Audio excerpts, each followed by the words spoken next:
this morning. I've also got an interview I was able to do with Public Health yesterday, really kind of going into their new policy that allows you to get to work if you've had close contact with a known COVID positive. We'll tell you all about that coming up in that interview. Right now, though, covering all things regional and others as well. Tomas Manglotnia from the KUAM news team with a great interview. Tomas, good morning. Good morning, Chris, Bree, Jason, and Joe, sir. We're joined now with Kylie Taitano, who's from Guam and running for congressional office in California, in San Diego. She joins us in the Zoom room now. Kylie, welcome to the show. Thanks for joining us. How are you doing? I'm doing well. You know, it actually is a little bit hard to hear you, so I'm sorry if I have to ask to repeat questions. All right, no problem. We'll try to make sure you can hear us clearly. I did want to ask you, though, because you have such an interesting background, and you announced this run. You're transitioning from one field to the other. You're a software engineer. You founded Code with Her, and you're seeking office for the U.S. House of Representatives in California's 50th Congressional District. Can you tell us why you decided to run for office in San Diego? I did, and honestly, first of all, I'd just like to say thank you so much for having me on. I really appreciate it. I grew up listening to KUAM, so I feel a little starstruck right now. And I also just want to say to Chris, you were my childhood. So when we moved out to California, I put on Malfunction's first one like on repeat. Nice. Because I was so homesick. So I'm like a little starstruck right now. Thank you so much. So flattered. We recorded this, right? Yeah. Okay, this is going to be on repeat for the rest of the week. Look for it on my Instagram. Thank you very much, Kylie. Yes, but I'm running because we're out of time. You know, my generation, people's children's, grandchildren's generations, our people on Guam, we're out of time. You know, the consequences of the climate crisis are here, but Guam is going to be on the front lines for that. We're feeling that here in San Diego with the threat of wildfires growing constantly bigger every year. My generation, we can't afford to think about our future because we are crushed by student debt. The cost of healthcare and housing and just living is skyrocketing, and we're watching our democracy crumble right before our very eyes. So honestly, life feels a little bleak right now, but I do believe that we need bold change, and we need new leaders. We need a new Congress, and we especially need leaders who are not corrupt and not beholden to big corporations and money. So that's why I'm running for Congress. And can you tell us more about your background and also your ties to Guam? You are a software engineer. You worked for Intuit, and I guess it's quite a shift to want to be a politician. It is, so born and raised on Guam, half Filipina, half Chamorro. My Filipino grandparents are still there on the island. They're in Latte Heights. My grandma's listening right now, so hi, Grandma. And then my Chamorro side moved out here with us as well. But I grew up in Machinao. I went to Weningel Elementary School, 1st through 5th grade. I went to Trinity Christian School in preschool and kindergarten. So definitely still remember, my time on Guam, especially since I still have family there. But I guess, it is a huge switch to politics. And I will have to say that, honestly, I don't think that I would have been given this opportunity to run if I never forgot where I came from. I always remember my time on Guam. And the one thing that I love about being Chamorro and our culture is that we are community first, right? And I tell on the campaign trail, I am telling people about Inafa Malik, right? And how our community is based on respect and reciprocity and caring for each other. And I'm finding that that's actually resounding with a lot of the voters here.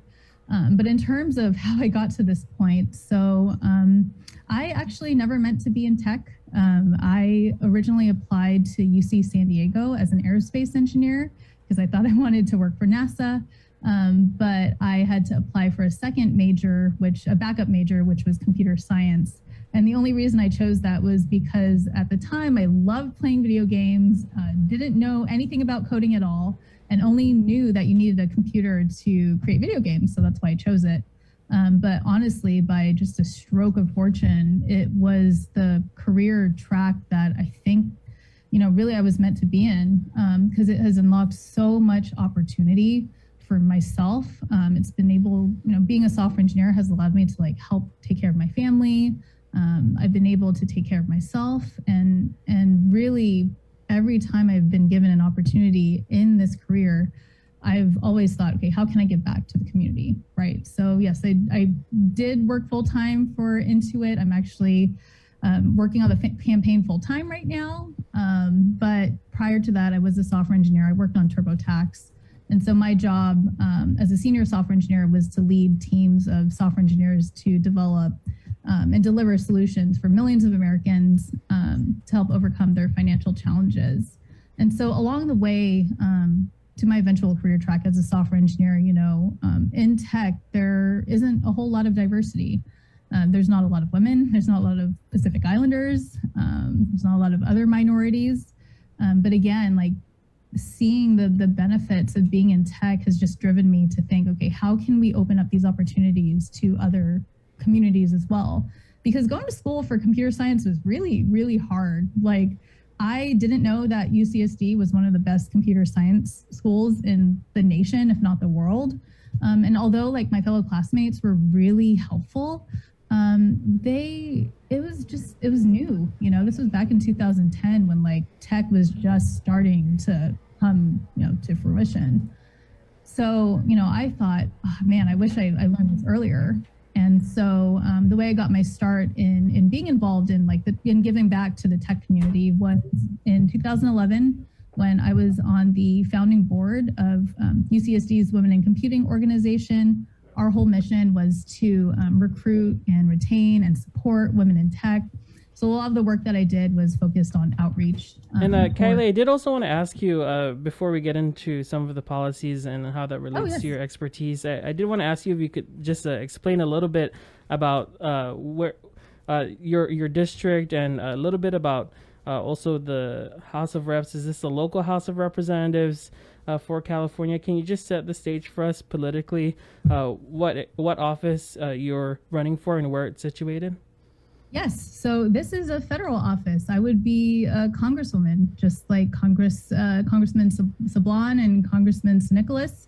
I would be actually able to represent not only just San Diego, but I would be able to work on federal law that affects everybody, including the territories. So that's why this, pursuing this campaign is extra special to me because as a Chamorro, I will be able to lend a voice, and have an actual vote on the House floor.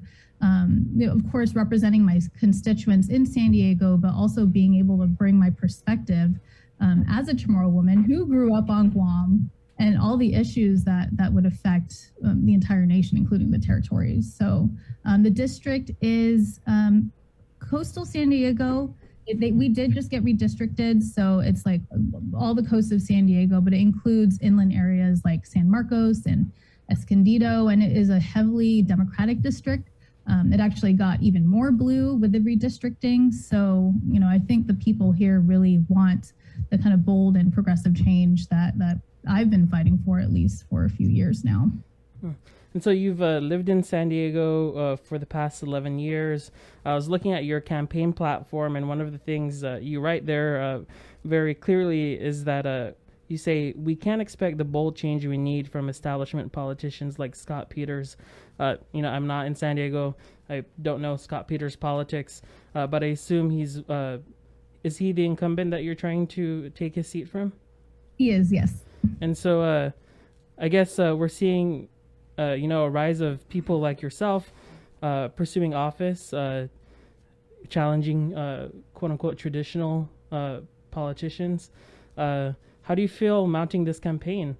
I assume that most of your efforts are grassroots, or is it? It is, and it's exciting, and really, again, I can't stress enough how much being Chamorro has really influenced me and prepared me to take on something like this. I know it's going to be hard and it's going to be an uphill battle. But, I grew up in a culture where, women make decisions, right? We have, Governor Lou Leon Guerrero, who's our our governor now, and we have all of these women who make up the Guam legislature. Like ever since I was a kid, I've always seen like what strong female leadership looks like. So I think emotionally and mentally that has helped me prepare to take on what I'm about to prepare. But yes, so Representative Scott Peters, to give him credit, San Diego used to be heavily red, like very, very Republican. And when he won, he flipped the district blue. But since then, the types of decisions that he has made as a leader have been, I feel like, short-sighted and not really thinking about the future of San Diego. So as an example, because again, the climate crisis is just something that we're all going to face very, very soon. He voted against a version of the Build Back Better bill that would have dedicated $500 billion to fighting climate change. And that's huge. And he voted it down. Another one is with prescription drug prices. He voted against a version of the bill that would have allowed the government to negotiate down prescription drug prices, which, as we all know, is a huge part of our medical bills. Yeah, and Kylie, your campaign definitely spans a lot of those Democratic platform issues, from the Green New Deal to healthcare for all, public education, and you also even mentioned immigration rights. I did want to ask you, though, have you ever thought about coming home and running here? I know you're just starting your political campaign, but has that thought crossed your mind? I know, my parents have joked about that. But, I feel like it's just, I do miss home. Again, like being able to carry these values on the mainland has given me so much joy, because people don't know about Guam. Like when I first moved out here, I honestly felt like I kind of had like a quasi-immigrant experience, because I even had teachers who would say things like, oh, your English is good, or oh, you're, do you have power on Guam, or do you wear grass skirts, or do you live in grass huts? And it's like, no, we're a U.S. territory, right? You're supposed to be a teacher. But in any case, I think the pride that I have with being out here is being able to, again, lend a voice to our people, because we all know, like there was Representative Marjorie Taylor Greene who didn't know that we were a U.S. territory. Like how, oh gosh, like that is just so really disappointing. And I think part of running out here is being able to, again, uplift our people, uplift our island, including CNMI, right? And being able to say, hey, we're here, we exist, we're a part of America as well. And it's no secret, I think every Chamorro knows someone in San Diego. It's one of the largest populations, California too, outside of the actual islands here in the Northern Marianas and Guam. Is that also part of your outreach? Is that something your campaign is considering? I saw the map of your district for District 50, right? What's the engagement like there? And is the Chamorro demographic in your district going to be a major factor? Oh, absolutely. I'm not sure if you all know this, but one of the biggest Chamorro festivals is held in San Marcos, which is part of my district. And I actually did some campaign work back there in 2016 for that event. Another part of the district, which I was even really excited about before I decided to run, was they're building the House of Chamorros in Balboa Park, which is one of the hugest, it's one of the biggest parks in San Diego. It's kind of like Central Park, but not that big. But in any case, it gets like 2 to 3 million visitors a year. And so I was planning on volunteering for the House of Chamorros to, again, be able to help spread our culture, to educate people about who we are. And I guess, do you have a message to folks here at home who are listening to this? I mean, anything you'd like to say to fellow Guamanians?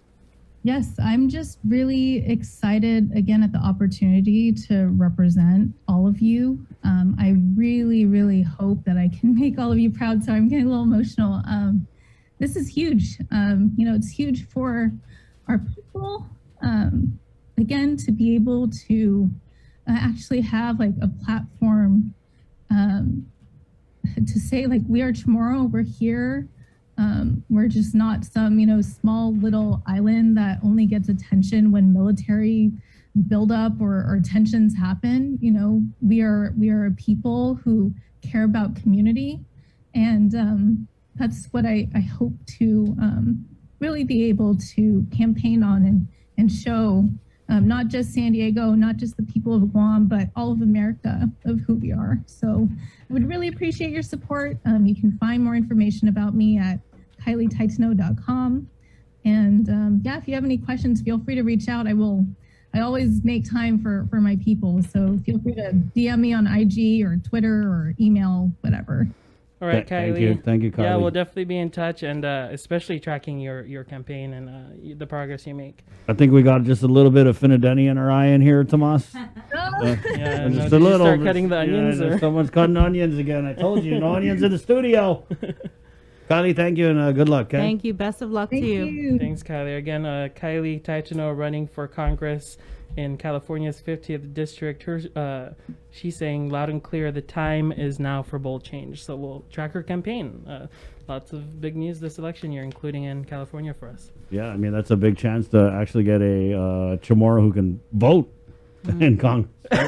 So for Right, and just fresh off the Senate committee hearing that we had this morning, Right, talking yeah. about equal treatment of territories and territorial issues. So definitely a game changer. Oftentimes you hear about congressional allies from other states who have no ties to the Marianas. So Yeah. this would be very interesting to This see will be how this quite plays an out. end. Quite so an if end. you have friends and family in San Diego and you're here on Guam, spread the word. Yeah, you have to vote for her because she's tomorrow night. You have to. Thank you, Kylie, again. Thank you. All right, 8:58, quick break, and we're coming back with more of the link. And Jason Solis with our next interview. Good morning. Confident Guam, our community partner, APL, invites the public to a donation drive to benefit Harvest House.